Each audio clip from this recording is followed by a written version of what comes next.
Bien, pues, hola, ¿qué tal? Muy buenos días, compañeros, profesor. Nosotros somos el equipo conformado por Catherine Manzano Longinos y Javier Ceballos Olivares para la asignatura de trastorno de estrés postraumático en la materia de seguridad en emergencias de la carrera de TCU de Medicina Prehospitalaria Integral aquí en la Universidad Autónoma de Querétaro, en la Facultad de Medicina. Entonces, pues, sin más preámbulo, vamos a comenzar. Vamos a platicar de manera general cuáles son algunos de los agentes que desencadenan esto. Vamos a dar un poco de contexto. Posterior vamos a hablar específicamente de los síntomas, algunas de las consecuencias, ya sea a nivel fisiológico o a nivel psicológico. Y posteriormente abordaremos ahora sí ya en forma el trastorno de estrés postraumático y el trastorno de estrés postraumático secundario, y daremos algunas conclusiones al respecto.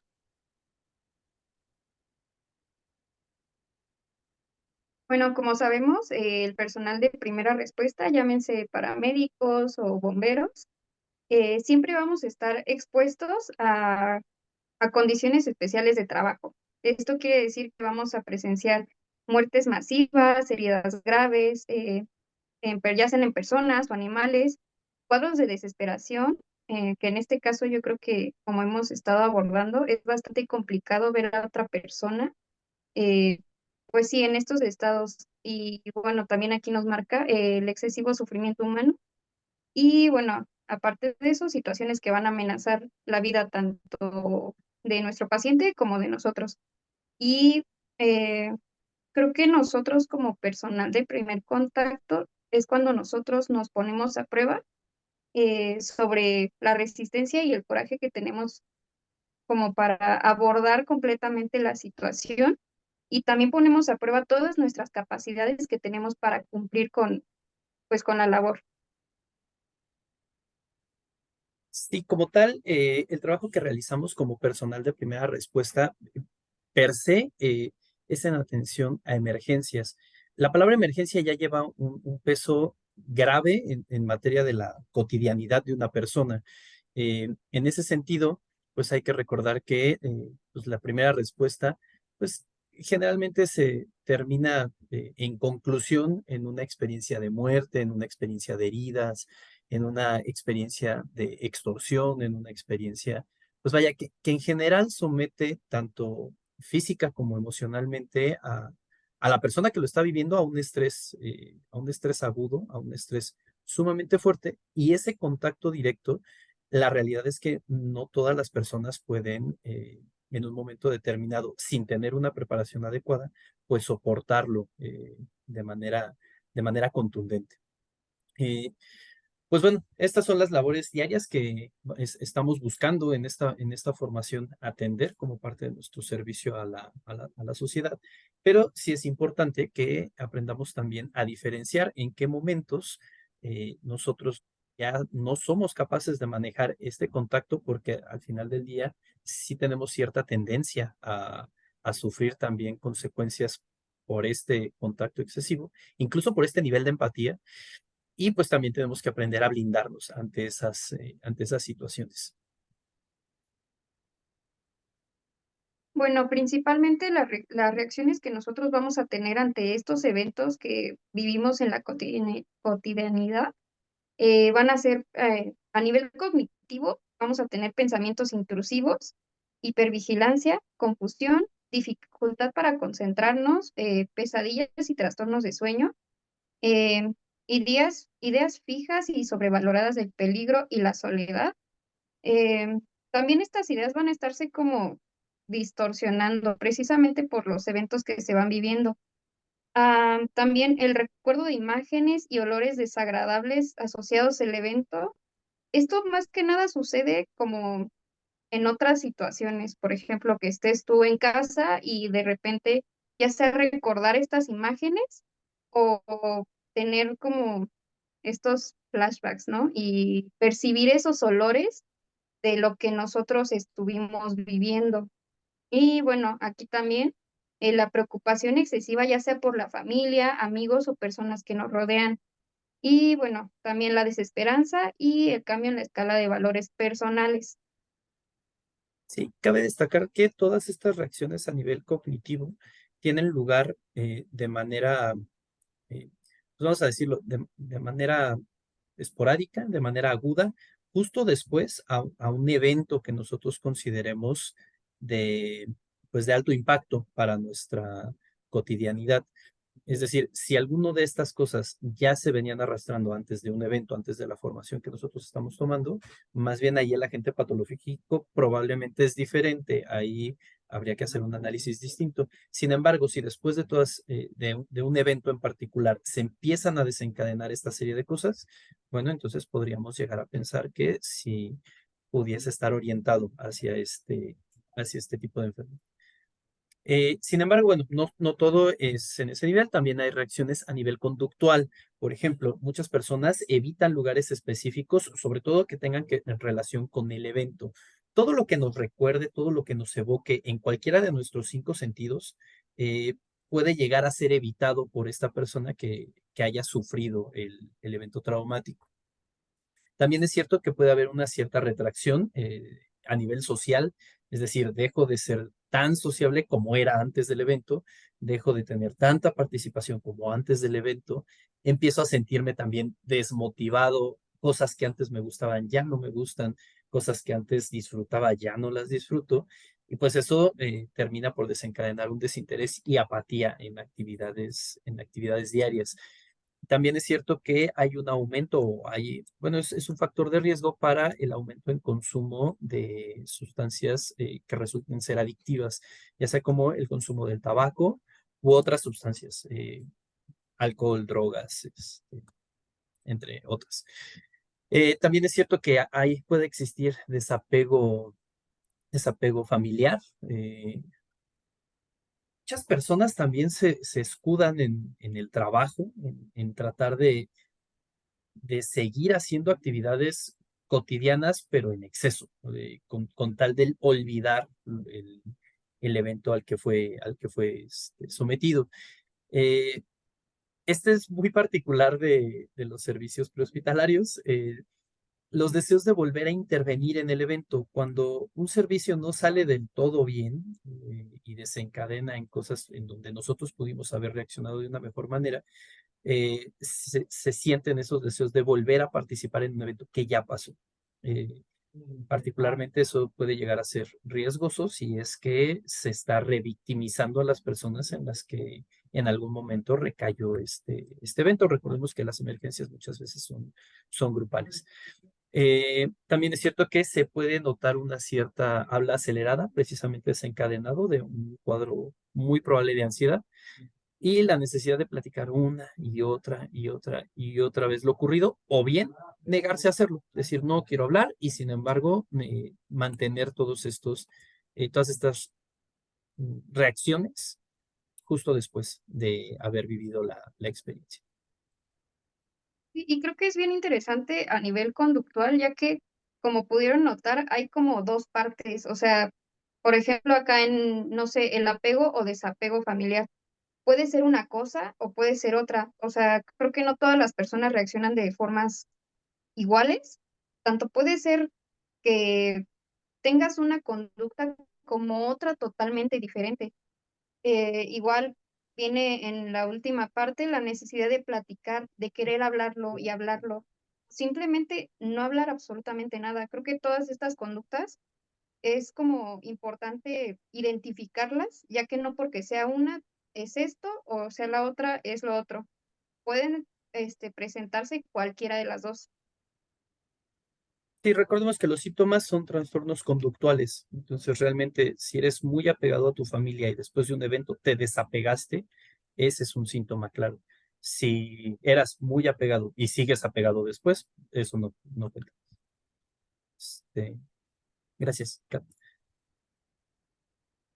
Y bueno, las reacciones que vamos a tener a nivel afectivo van a ser miedo, ansiedad, intranquilidad, irritabilidad, ira, sentimiento de incomprensión, sentir que nadie me entiende, eh, nadie puede sentir lo que yo estoy sintiendo, tristeza, melancolía, llanto, estados depresivos moderados, sentimientos de minusvalía, culpa, soledad, insensibilidad y también aquí podemos meter las reacciones patológicas al duelo.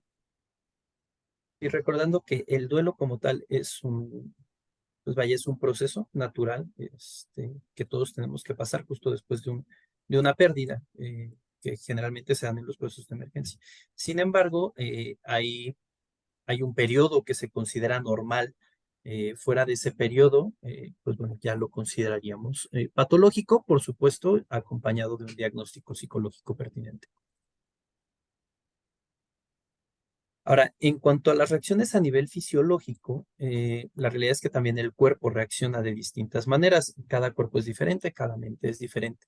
Sin embargo, algunas de las reacciones más destacadas son la náusea, la fatiga, escalofríos, mareo, migraña, taquicardia, cefalea, gastritis y trastornos digestivos, falta de apetito, dolor corporal y quejas psicosomáticas. Vuelvo a insistir, cada cabeza es un mundo y cada cuerpo es diferente. Sin embargo, no me voy a cansar de repetirlo, estos factores, estas reacciones tienen que ser presentadas de manera aguda posterior al evento o son reacciones que se presentan de manera aguda al evocar un recuerdo que vaya, que haga alusión al evento que se ha vivido.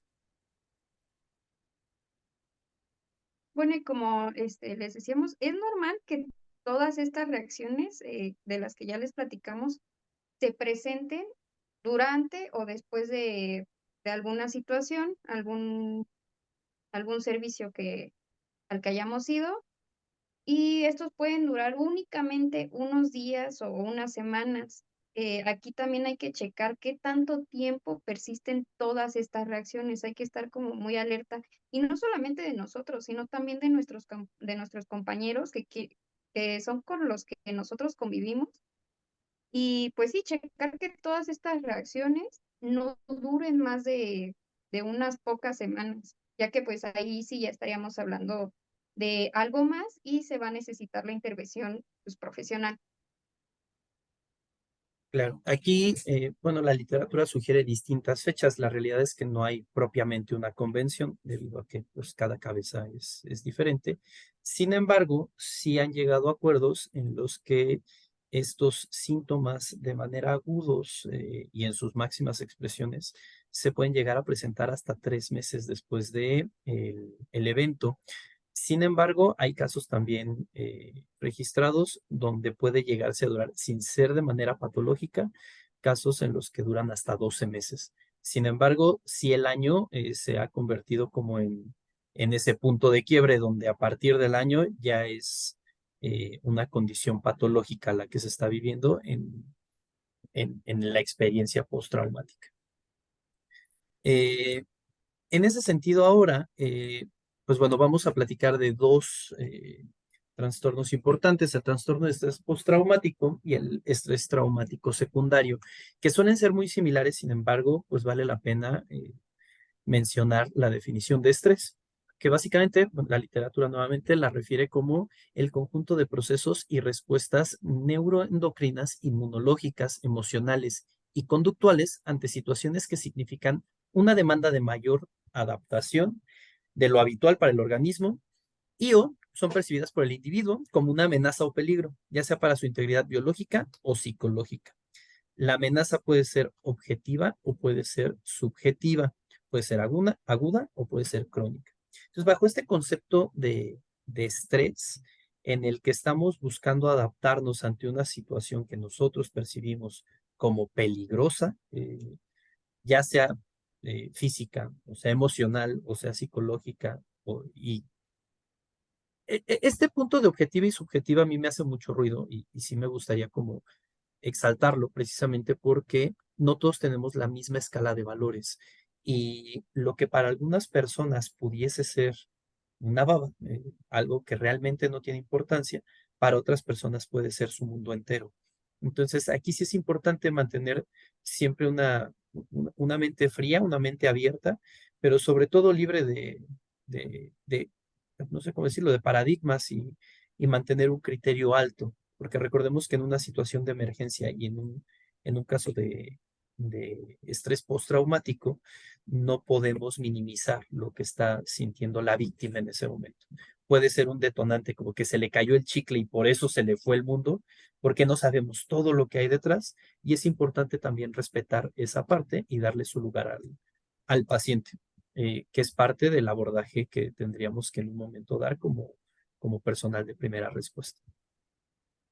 Sí, creo que también, o sea, hablando de eso, a veces los detonantes pueden ser incluso reales o imaginarios. Ahí va a depender muchísimo de, pues sí, de la persona. Incluso a veces uno se llega a estresar por cosas que ni siquiera sabemos si van a suceder. Entonces, pues sí, también tener bastante en cuenta que tanto pueden ser cosas, como lo decía Javi, objetivas o subjetivas, o reales o imaginarias. También hay que tener bastante en cuenta que puede suceder. Y bueno, ya para ver ya directo el trastorno de estrés postraumático, bueno, pues es la alteración del sentido, la conciencia o la conducta tras un evento repentino que amenaza el bienestar o la vida del individuo, debido a que él mismo no pudo hacer una adaptación satisfactoria de la experiencia y pues esta rebasa sus experiencias, digo, sus expectativas.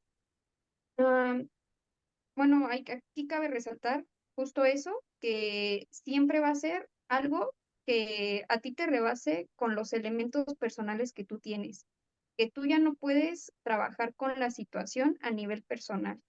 Esto es lo que más que nada se va a definir como el trastorno de estrés postraumático. Y bueno, dentro del cuadro clínico, eh, nos marca aquí que van a ser tres aspectos para considerar que puede ser un trastorno de estrés postraumático.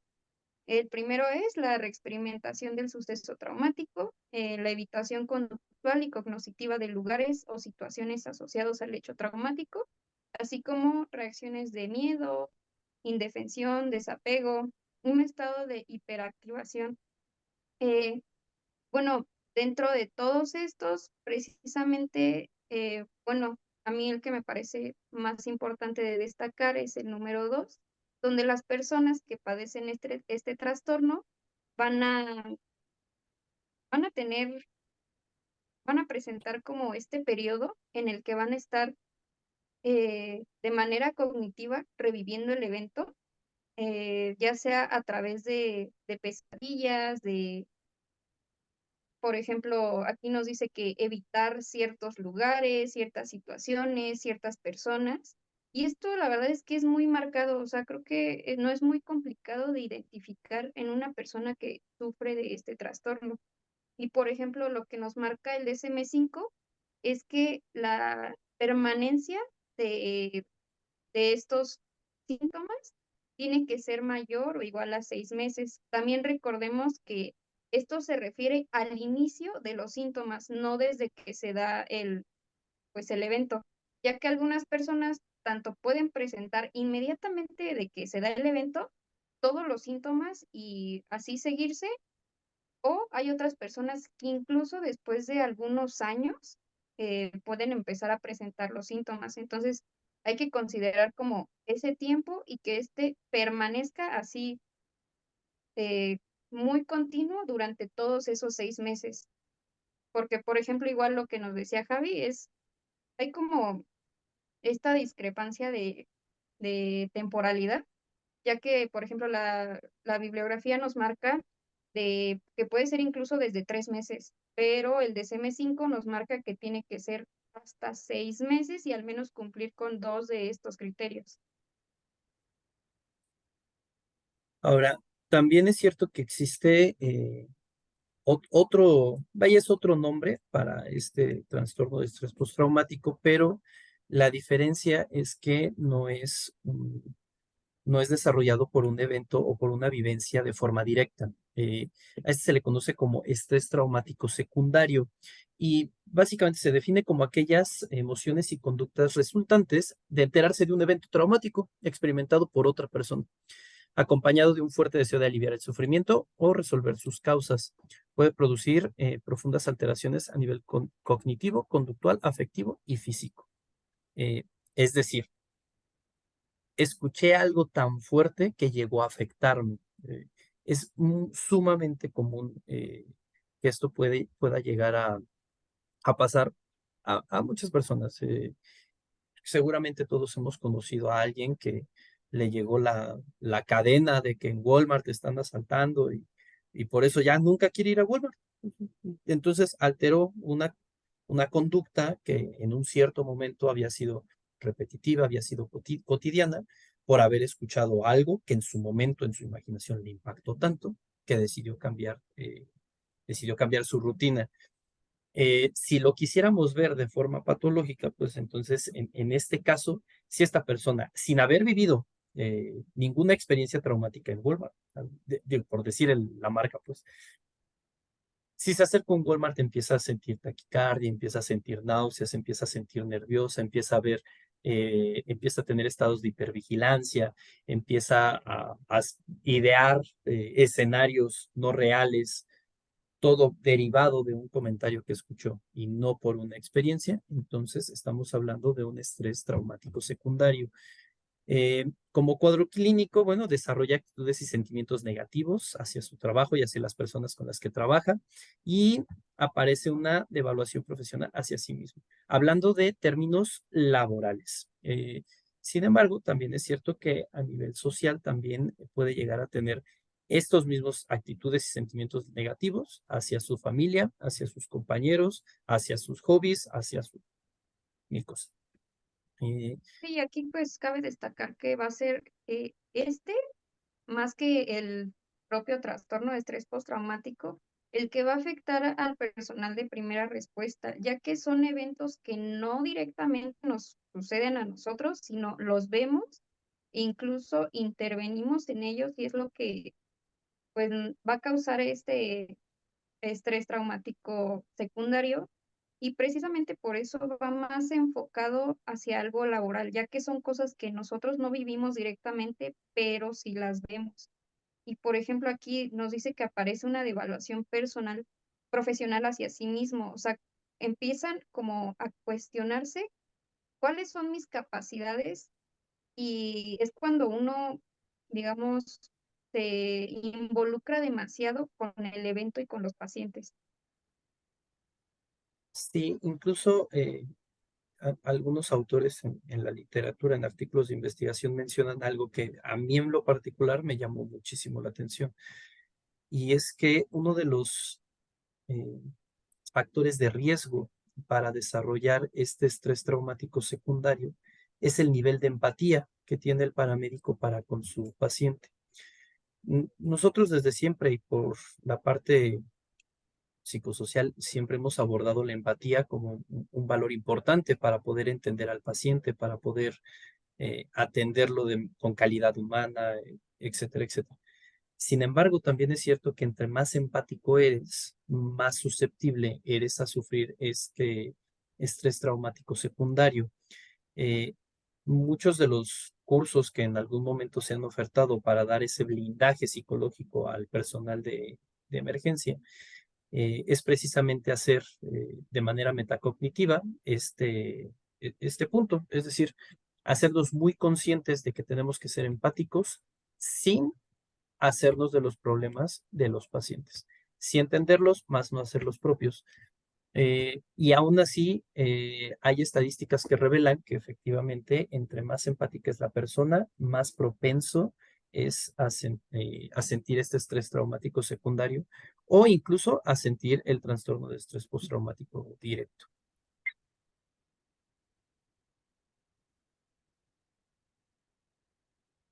Y bueno, aquí, como yo les platicaba, no todas las personas van a verse afectadas de la misma forma. El impacto emocional que van a tener y todas estas reacciones van a ser principalmente de los recursos personológicos con los que cada uno cuenta, ¿no? Incluyendo el repertorio de respuestas aprendidas y si se le ha dado un resultado positivo o negativo a situaciones anteriores. Creo que, bueno, todo esto son herramientas que uno va adquiriendo a través de los años, desde que nacemos hasta que nos vamos. Pero sí es como bastante importante destacar esta parte y es lo que les decía, no todos tenemos las mismas herramientas emocionales para reaccionar ante este tipo de eventos. Y hablamos de eventos, pues, bastante pesados, ¿no? Que son los que con los que vamos a estar trabajando de manera cotidiana. Y, pues sí, no todos van a reaccionar de la misma forma. Hablemos, no sé, de cuando estás con tu compañero, puede ser que tu compañero se vea afectado emocionalmente, que sea evidente, pero a lo mejor a ti no te afecta tanto. Entonces, esto va a depender, como lo digo, de las herramientas que tengamos de manera personal. No es lo mismo que vivir el evento o tú personalmente a otras personas. Entonces, también tener como estar en ese entendimiento de que no a todos nos va a afectar de la misma forma. Y ahora también depende de diversos factores, así como cada persona es susceptible de manera diferente, también es verdad que el mismo evento en sí es una entidad que merece pues todo el estudio para determinar cuál es el nivel de impacto que pudo haber tenido, cuáles eran los alcances, etcétera. Entonces, algunos de los otros factores relacionados, pues bueno, tienen que ver con el tipo e intensidad de la emergencia. No es lo mismo una emergencia pues privada, individual, a una emergencia masiva. Evidentemente, el nivel de afectación es muy distinto. También la dimensión de la destrucción, no es lo mismo un sismo donde nada se derrumba a un sismo donde se cayeron todos los edificios. Bueno, también el número de fallecidos y la forma en que fallecieron también es otro factor importante. La duración y la rapidez con la que ocurren los hechos y el tiempo que perduran también es otro factor. El conocimiento previo del peligro latente, eh, es decir, si nos toma por sorpresa o ya sabíamos que en un momento nos iba a pasar, pues bueno, también es un factor importante.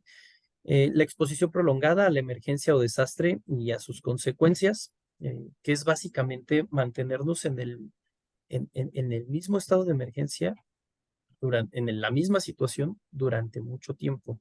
Aquí, por ejemplo, puedo exponer una situación de guerra. Cuando un periodista asiste a un lugar donde hay conflicto armado, pues su exposición se vuelve prolongada, las consecuencias evidentemente son muy graves.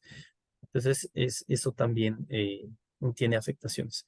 La institución de trabajo, la mala selección de personal, la preparación técnica, la demanda laboral excesiva y los recursos materiales que se brindan, bueno, todos pueden ser factores que si bien son parte de una logística laboral y que si se llevan a cabo de manera saludable, pues bueno, no deberían de generar una mayor complicación.